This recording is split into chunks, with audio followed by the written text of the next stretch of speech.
hello everyone. In this video, we're going to introduce how self-assembly happens in both macro and microscopic systems, and how different binding forces affect the self-assembly phenomenon.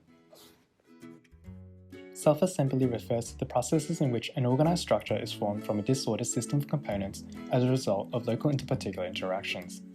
This is achieved through constant dynamic rearrangement through attractive and repulsive forces until an equilibrium state of electric charges, magnetic properties, and shape tessellation is achieved. There are four main components involved in a self-assembly system: the driving force, structured particles, environment, and binding energy. In this example, the bottle caps are the structured particles in a water environment. A mechanical stirring driving force is applied, whilst capillary serves as a binding force.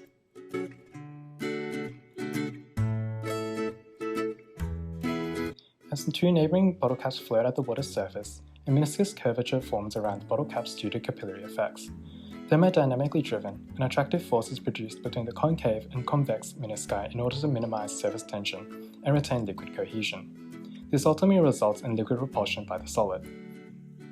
In this case, it is the concave menisci that attract the bottle caps together to hydrophobically repel the water in between and thus effectively binding the caps together.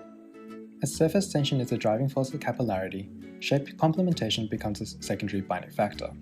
As the liquid medium is driven to be repelled between the solid particles, this would be implicitly achieved by minimizing the total surface area exposed to the liquid.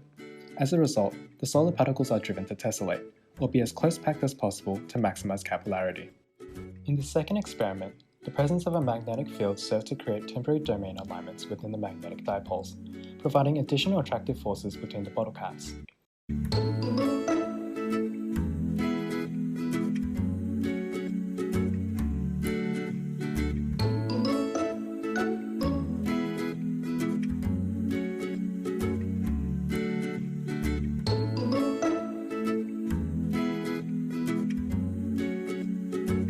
As can be seen in the video, this effect produces a much stronger binding force than capillarity and introduces directional order.